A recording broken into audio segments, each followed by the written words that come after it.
StarCrawlers is a sci-fi grid-based RPG that has procedurally generated levels which you crawl in space to complete contracts.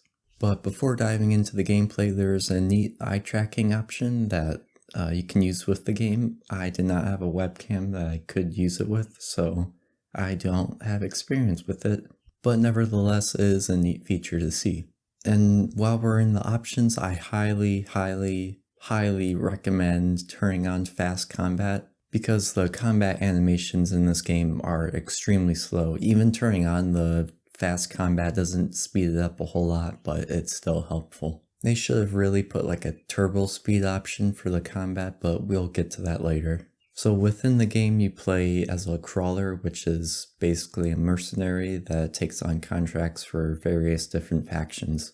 There's various classes that you can pick from to have as your character, but you can always hire more later on inside the saloon. But the first one you pick gets bonuses from you creating its background. Besides stat bonuses, the background of your character doesn't matter at all, which is kind of a shame, but the story of the game is also not very strong either. So I don't think any type of narrative was the focus point of the game, which is kind of weird because they have a lot to work with because the story revolves around the faction relations, but it's still rather dull and your character could have played a bigger role within it, but you can really choose how you want to go about it. There's plenty of opportunities to change the direction of the story by altering your faction relations. Yet I still found it uninteresting and just never captivated me. But going back to the characters, you can have 4 of them in your party at one time. There's rarity loot, you can choose their abilities, but the trees are a bit linear. And at times there's unique dialogue options depending on what character you have in your party. Say like a hacker would be able to pack into something. If you have a robot on your team, then it can negotiate with another robot. Yet throughout my playthrough, I could never figure out like the chance of a dialogue option actually succeeding. And the game never really gives any hints at if it will succeed or not, or like what went wrong. I feel like they should have added something that at least explains what goes into the success of it happening, but oh well. And while you're going through a mission, there's like decision loot, which kind of acts like a roleplay type of thing, and you can steal it or just leave it be. And if you do steal it, it can harm your relation to the faction that owns that loot. Then within the black market, you can like auction it off and get credits or an item with it. And there are also like incriminating evidence that you can find against factions that you can extort them for like money, or if you want to say like, hey, we found this Xbox message of you calling this other guy's mama ho, we'll let you off the hook for this, and they usually give you a bonus in relation with that faction. And the faction relations don't really do a whole lot. If you get into the negative with them, they'll send like mercenaries after you, but other than that, it's really no other consequence. And honestly, the credits are probably more worth it to have because you can use that to upgrade your stuff. And the favors that you can get from having a high relation with them, it's mainly just like items, and they're not worth it. I'd rather get the upgrades. Speaking of upgrades, that's pretty much the only thing that credits are good for in this game.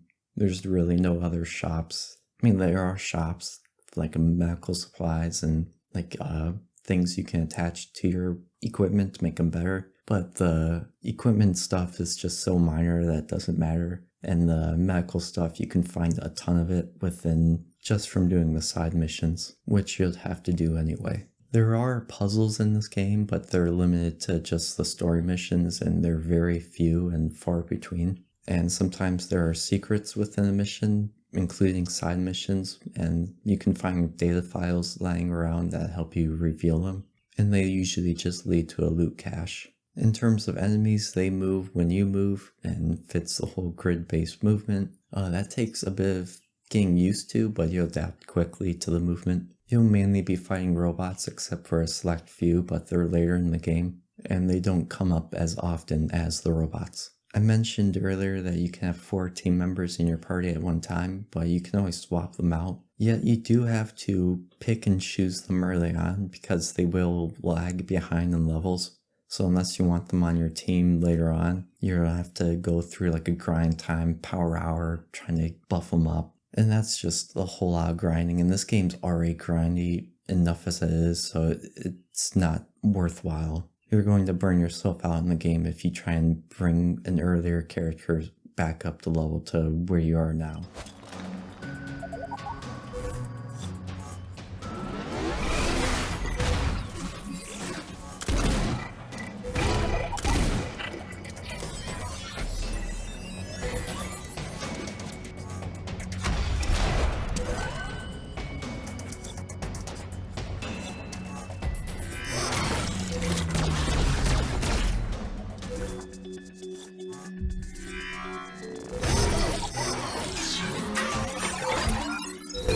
Besides fighting robots, there is security systems such as cameras, lasers, and also hacking.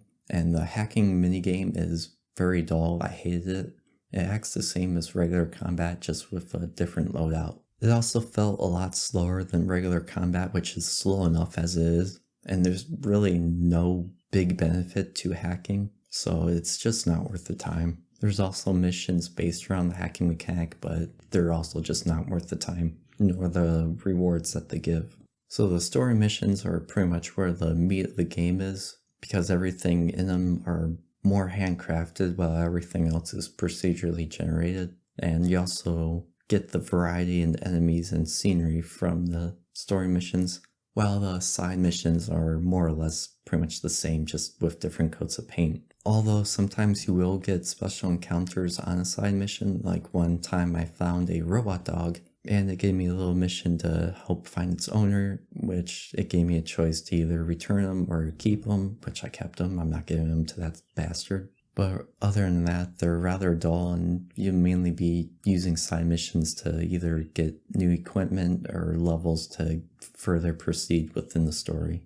In terms of graphics and sound, they're nothing special, but everything worked. I had no issues with either. And there are also some neat details, like rockets actually showing that they're missing when they miss, or a lock-on ability shows the rest of the screen going dimmer while there's like a red light on the target. And there's also a ton of references within the game as well, which adds on to its charm. Which in that regard, the game does well because it does have its own charm to it that you can see throughout the game. So far, you've heard me talk about some of the downsides of this game, and now it's time to deep dive right into those because I have a ton. This game has your typical RPG problems where you have trash loot cluttering up your inventory. It's grindy, it's repetitive, gold is rather useless, and you'll mainly be using them for upgrades, but even then you'd have an abundant amount which you have nothing to use it on. And the grind within the game doesn't have to be as bad as it is because the combat animations are just ridiculously slow. The option to turn on fast combat helps, but not enough.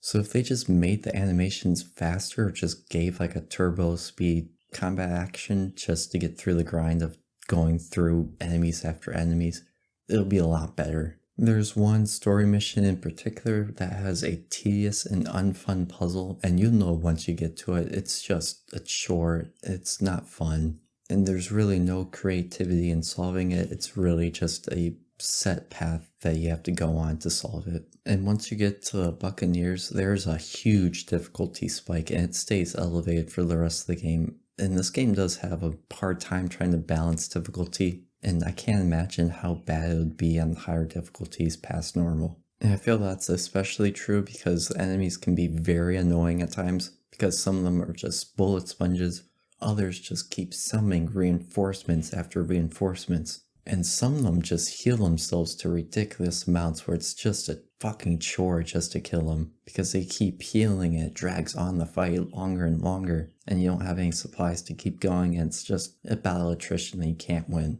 Going back to an earlier point, it's hard to tell like the chance of a character's action succeeding because there's nothing that hints to it. At least something would have helped. And the game just loves to throw enemies right when you open up a door. I don't know, this game has a fetish with it or something, because every time I opened up a door, it just threw an enemy, especially in some levels. Other levels it wasn't as bad, but some it was just door after door, enemy after enemy. And for some reason, I don't know if it's a bug or I don't know, because I couldn't figure it out, but they tended to bully one character and just ignore every other character in my party. I didn't have anything like a taunt or having a threat level on that character that would make the enemies want to attack them. So I don't know what happened. They probably just don't like Slim Shady. They just wanted to fucking kick his shit in. And it's just annoying too because the damage isn't spread out among your party members, so he's more than likely going to die before the end of the mission. So he's going to be underleveled while everybody else is more higher. And I still don't know what went wrong with it. And it wasn't just one mission either. This happened across multiple missions and it never went away. And he even stayed after changing his abilities, changing his equipment. I still don't know what happened. To sum it all up, pretty much everything you do within the first hour of playing the game is what you're going to be doing for the rest of the game. Nothing really changes. They do add in one gameplay mechanic towards the end of the story, but it's really no impact on the gameplay at all. And that mechanic acts more like a filter than anything else. This game becomes mundane very fast, and the narrative doesn't help pick up the slack from it. So I can really only recommend this game for the hardcore fans of the genre and for those that don't mind the grind. But for everyone else, I would judge it for yourself to see if it's worth the time. And hopefully this video helped in that regard. That's it for this one. Again, hopefully this video was helpful, and see ya.